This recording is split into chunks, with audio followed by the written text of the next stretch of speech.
Nakitulong ka Ri Khasi. Ngiwan lam siya pi ko sngur bakhuit parpasngem. Ka beats aqua. Si postnem dang yai pinja sliang. Ka East-West Group of Institution Bangalore, ka kot admission nakamta ka nursing but paramedical course, ka bala itu da ka Indian Nursing Council, ka buy admission ka badunatam, but she's pa percent ka jinyokam. Pila ru ban apply da ka education loan. Ka Press Information Bureau PIB, Shillong renggat kejing etrelang bagi Director of Census Operation Meghalaya kelap long ye kejing elang bagi nong tok Khubor, Shillong Press Club halo kapang Census arjar penyo. Abagranci kelap pathai Khubor Director ketnat Census Operation Meghalaya, Ubiswajit Pegu IAS ulapan pau bagi kejing Kheiñ beriu kadai kejing Kheiñ kebetikna, bad kebabnya ya kawai pakawai ke long ying bad kidu shimet, kabalum ya kejing tip sepang kejing bun beriu kayo kakot Bad ke mlang kasalang. Ula kedau bagi jingkain Khanasamari lani census kadai ka subject jong ke union ka blabu kerteng hapo ka entry hidup kundai jong ke union list ka riti senchar pala pelong kat kum ka anyo ka census act chejar kandai spa asapupra par ka census rules chejar kandai spa kandai pau.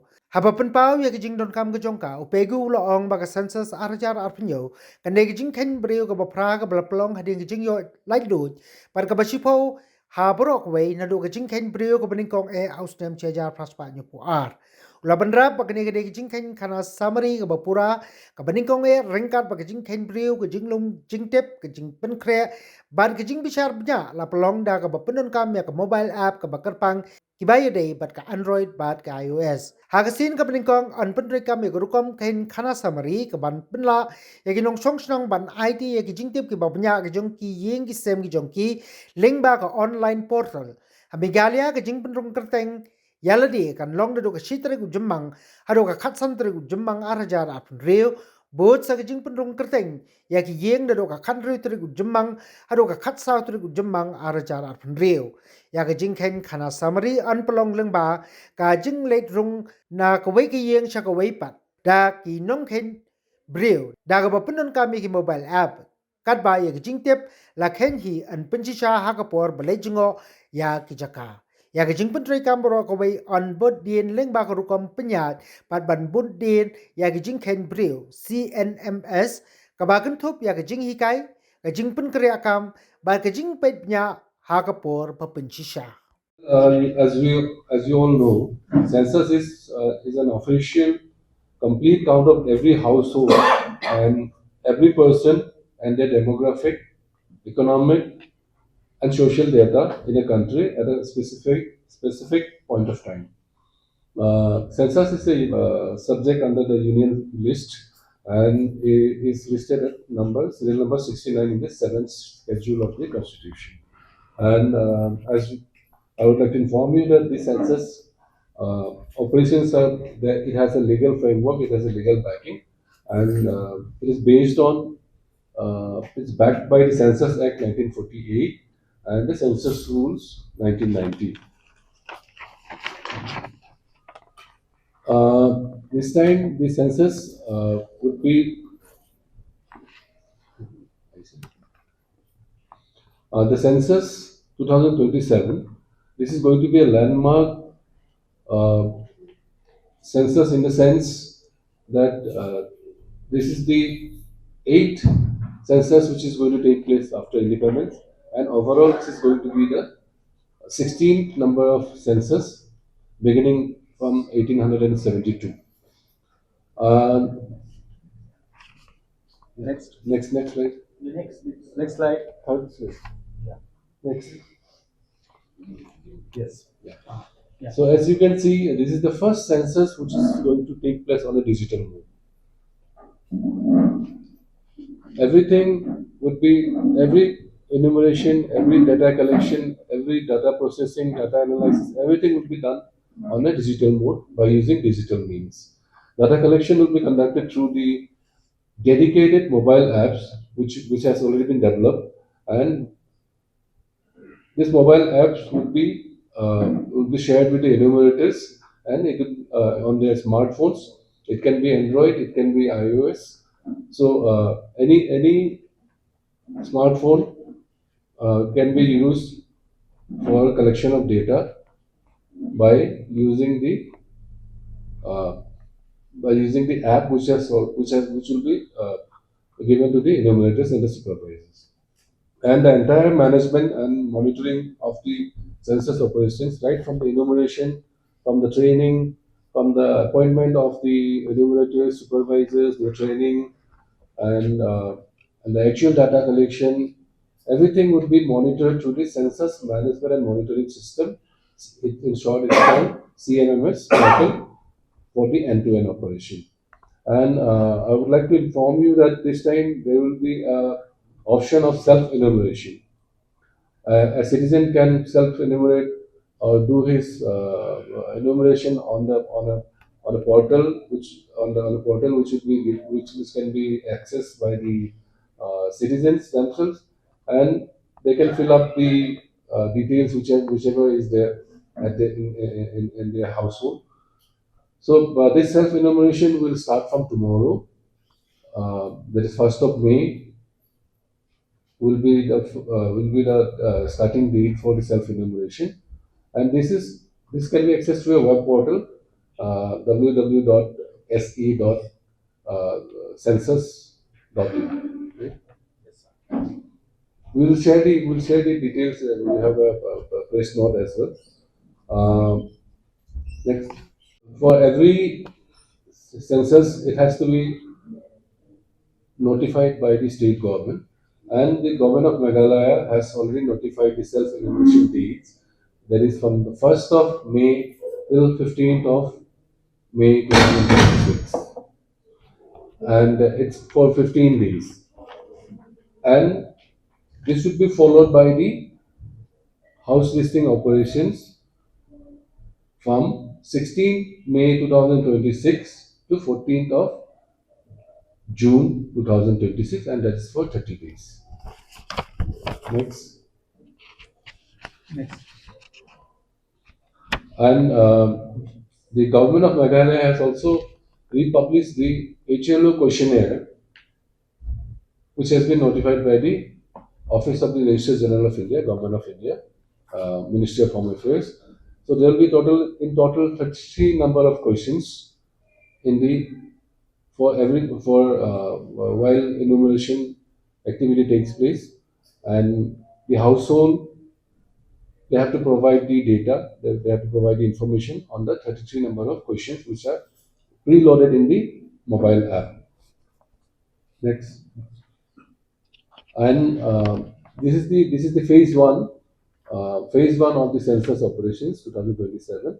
Phase one would be of only of self-enumeration and house listing operations, where the household data, the amenities in the house, the assets of the household, uh, and the condition of the house would be taken up during the phase one.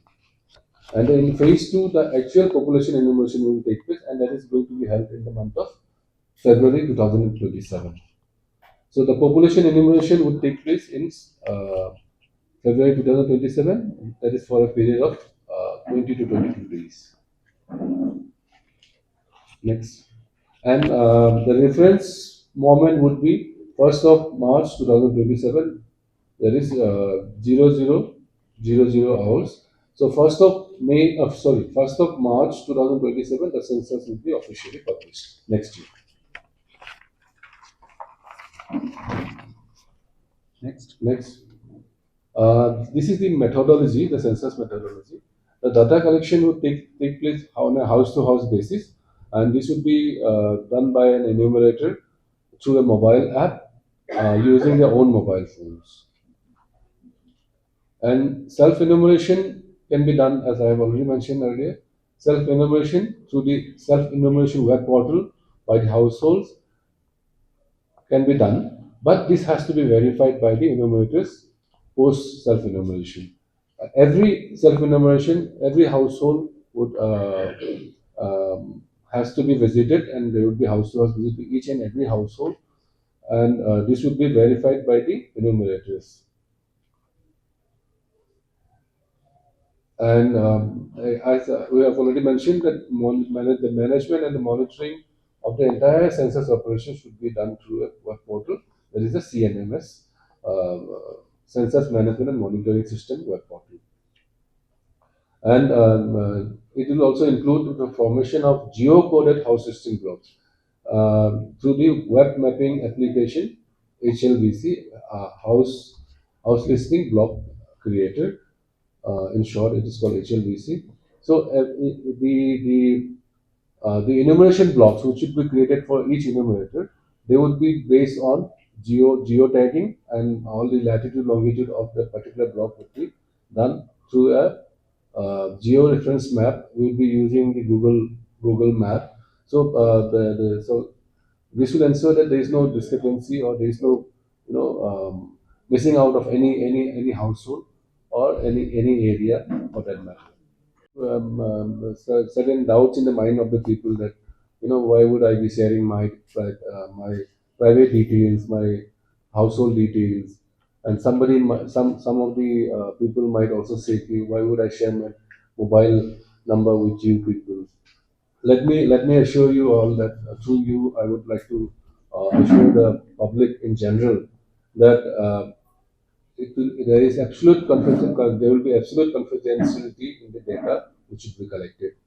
There has been robust measures have been taken up by the government for data security, and by the Office of the Registrar General and Census Commission of India. The data collected during census would be kept strictly confidential, and individual or household data is not released. We will not release any individual or household data to anybody as such.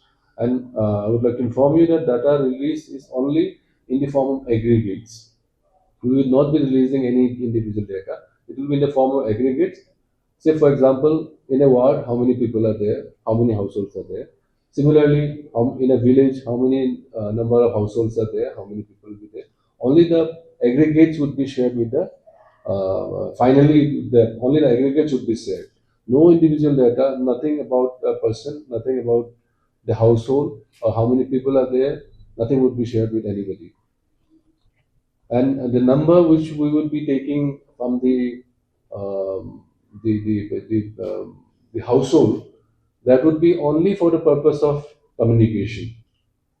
So communication in the sense, suppose I'm doing my self-enumeration, then I will have to enter my mobile number so that I will get a ID, self-enumeration ID, which would be which will be required during the house-to-house visit by the enumerator. Based on this self-enumeration ID, the enumerator would be doing the verification. So it is only for the purpose of communication. The mobile number would be taken from the public, for that matter, the household, only for communication purpose.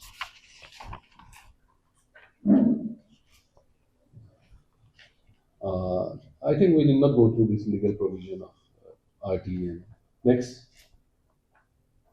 And why put we put this legal provision of RTE, right to free and compulsory education, is that although census is there in the union list, it's a union subject, but we will be conducting the census through the state government, with the help of the state government, and we will be requisitioning the services of the state government employees, and more particularly teachers, the college teachers. It may be college teachers, it may be primary school teachers, secondary education teachers.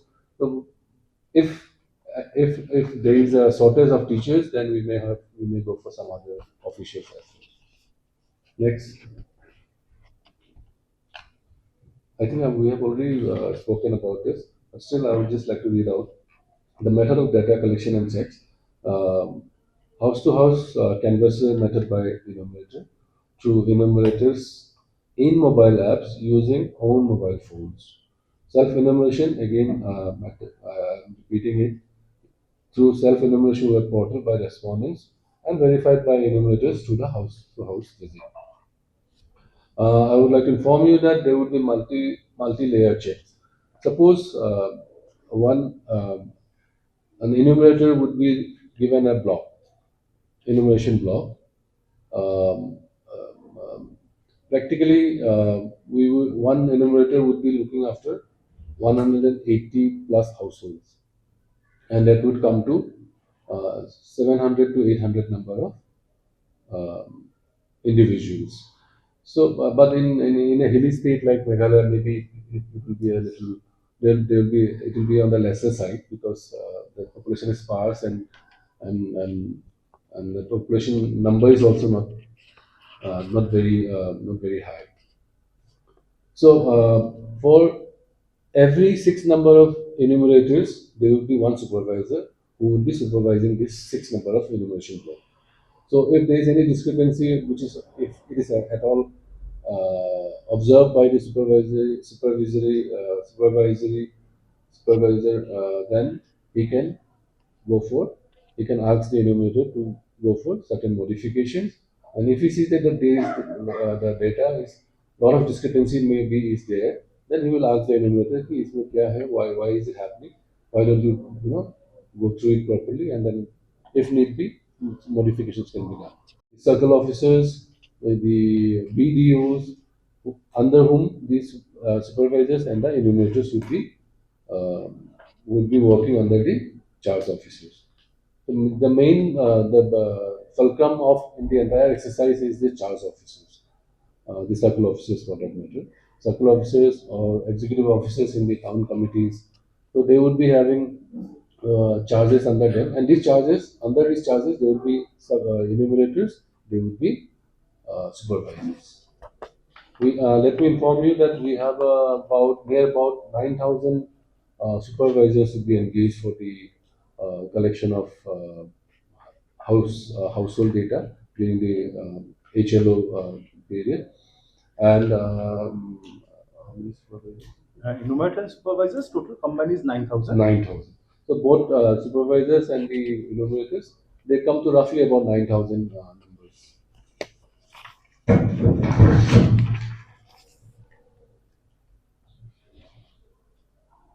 Okay, so this is the benefits of census to using the digital means.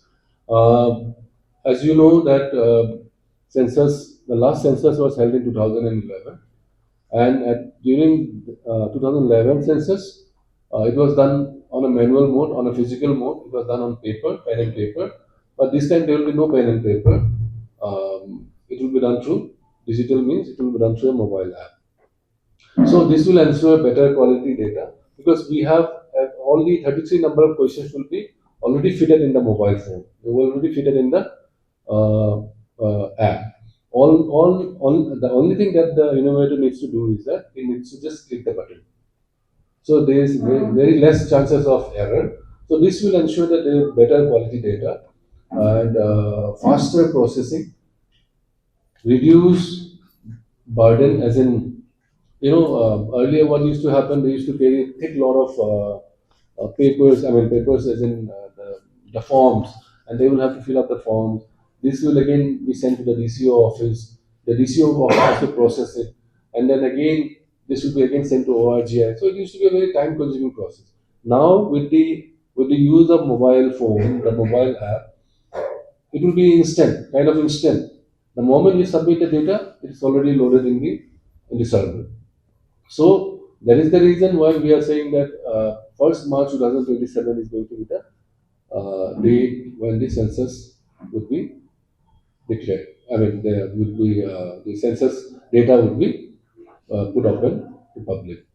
And I have already mentioned that the population enumeration, actual counting of the population, would be held in the month of February for a period of 20 days.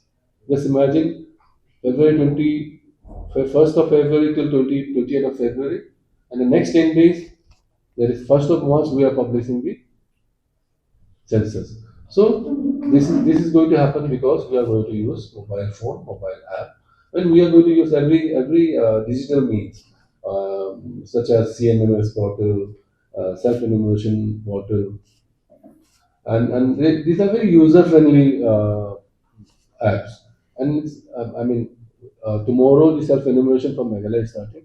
I would also urge all the media friends to try and self-enumerate do the self-enumeration from your own mobile.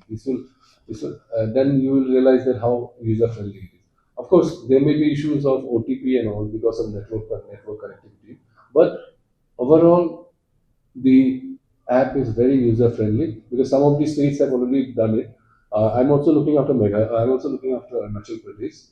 So there they have started it from 16th of April, and they are concluding it by tomorrow. No, they are concluding it today. So there we have seen that, and as you know, Meghalaya and Arunachal, they share the same sort of geography and connectivity issues and all. So there they have done their self-enumeration. So I think for Meghalaya it will not be much of a issue. And self-enumeration I've already spoken. Next. So self-enumeration, this is for the first time household will have the option to fill their own data. Self-enumeration portal will be available in 16 languages. For Meghalaya, it will be available in English. Respondent logs into SE portal, self-enumeration portal, by entering the mobile number and other details. Once the respondent has filled all the questions, the reference ID, that is the self-enumeration ID, will be generated and sent to the registered mobile phone number of the respondent. The self-enumeration ID is to be collected by the enumerator during the house-to-house visit, during the field visit. And after checking the self-enumeration ID, the enumerator will upload it in the database.